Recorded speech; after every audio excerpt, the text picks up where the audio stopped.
Hey everyone, this is Mr. Everything, and today I wanted to talk about how to do a trade-in kit with Apple. This time it's for the Apple Watch.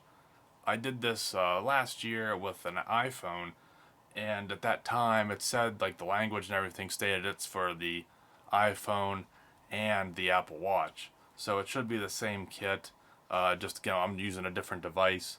So it'd be a few different things, but nothing too crazy. And unfortunately, I already opened this to check it out. In that previous video, some people told me that now the boxes, there's no piece of plastic. It's almost like a saran wrap that they use to hold your device securely. Mine has that again, so this will pertain to the Apple Watch, but I'm not sure what that other type of box is. The first thing is I like to clean the watch up.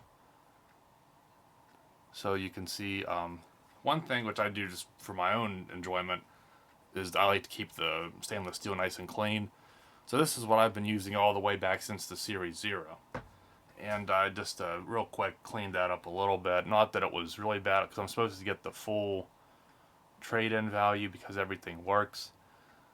If you have something like a toothpick, just gently clean it here or use compressed air if there's any dirt. Then I used a toothpick with just a cleaning wipe in these band grooves, and then I like to use a Q-tip in here because then there's always like a lot of gunk. Don't be afraid to admit it because it happens to all of them. Just how it forms there, so it's always up against your skin. So I've got it pretty much all cleaned up. And the next thing to do is to unpair the watch, which I'll do next. So for this part, you just go into all watches on the Apple Watch app on your iPhone. And then this is the new one. This is the one I'm sending back. Now you can have more than one tied to your phone, which is nice. And I'll go ahead and then you'll hit this I here. So then you'll just go to unpair. And one thing is it says here, if you have a cellular plan, you need to remove that separately. I've never used a cellular plan. I just have it tied to my phone. It works fine that way. And then I'll go ahead and do this off camera.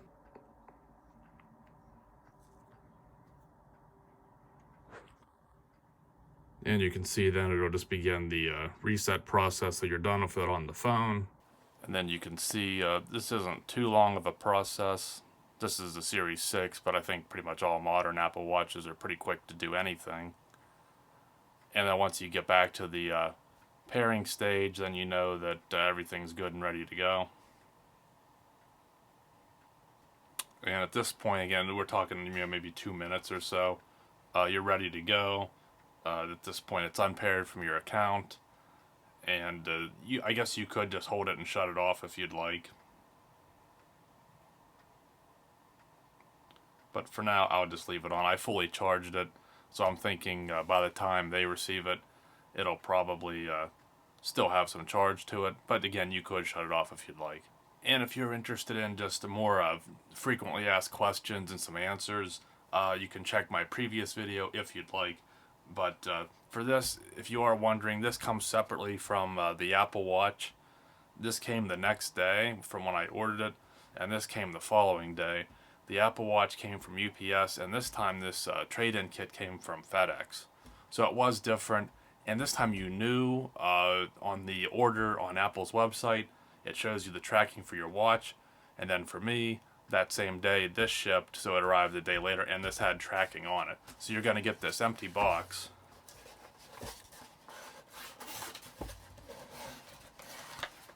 And obviously the first thing here is the shipping label for me, so I won't be showing that.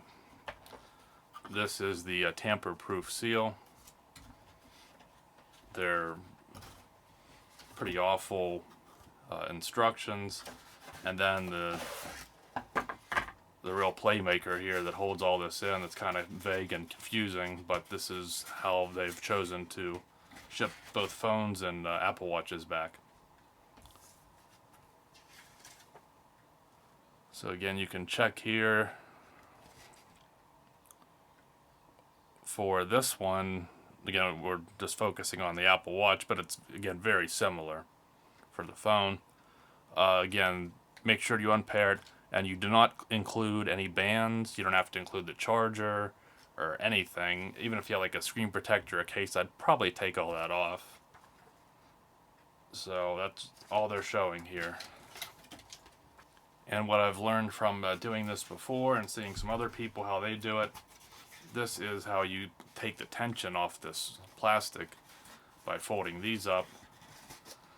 And again, you really don't want to pull too much because you might tear it. So what I like to do is just push down on the cardboard and crease the cardboard. And again, I've pretty much already cleaned it up, but I'll just wipe it off again real quick just to make sure there's no major smudges or anything.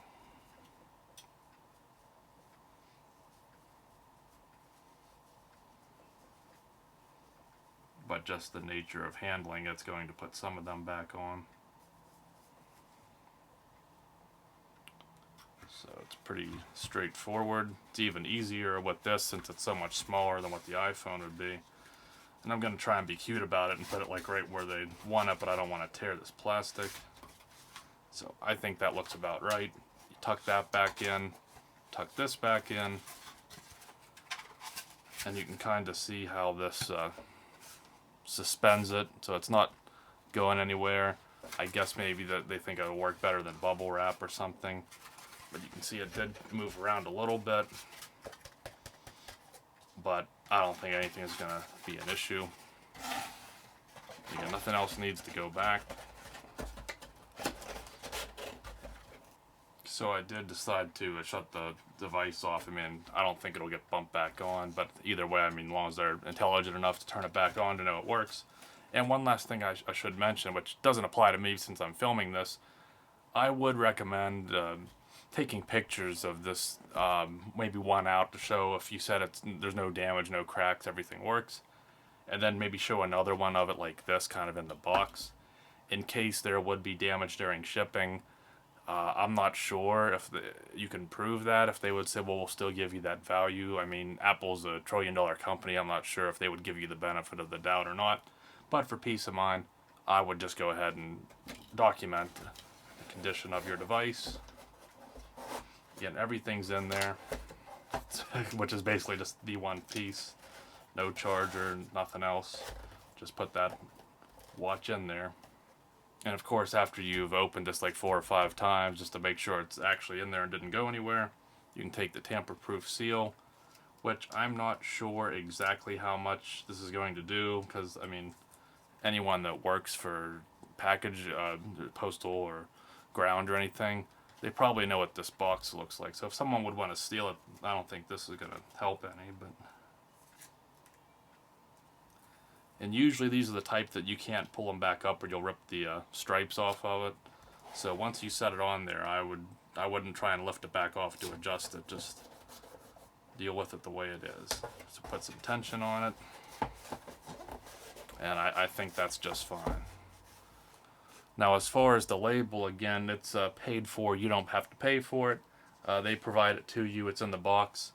And before, when I got this, you had the original FedEx label, which was about like this, and then it comes over this side, and you're going to put that new label on just like that. So this is backwards, but you'll more or less put it like that. If you want to keep that old label on as a template, you can, but I don't know if you didn't line it up perfectly, if the other barcode would get in the way. So I took mine off. And the last thing I'll mention is, again, this time it was FedEx. Last year it was UPS. For me, I have a local Advanced Auto Parts. They're a UPS drop-off. This time, this package, the kit, was sent to me by FedEx. I've never been to a FedEx drop-off. I do believe that from their website it said that all Dollar General locations are a drop-off. It's up to you if you want to entrust your device at a Dollar General. I think there are actually some locked FedEx drop-off boxes in my area as well, so I would check with their website, with the thing, or if you have a FedEx close or you just have a place that you go to and you know everything works out, then obviously just go there. So again, just to come back, you can kind of see how it wraps over, and then that other barcode's down here with all like your order number and everything up here. So that's how the label goes on. It's just the same as what it was. That's as simple as it is. You have 2 weeks from when you receive this box to send it back to them. So it just comes down, find the best location that's a FedEx drop-off, read that label, make sure it's FedEx. Maybe it's still UPS. It might be different for different parts of the country. So hopefully that was helpful. Again, if you want, you can check my old video of how I sent an iPhone back. And this is the same kit, so it had that plastic piece. Again, some people say that it doesn't. I'm not sure if there are any videos covering that. So this pertains to that, but I really think if it's different, it's still going to be the same principle. They have to have some type of mechanism to hold the device in there. It should be about the same. You have to just kind of figure it out. But as long as they get it and it's in the shape that it said, that's really what it comes down to. So hopefully that was helpful for you. Thanks for watching, and you'll see me in the next one. Have a good one.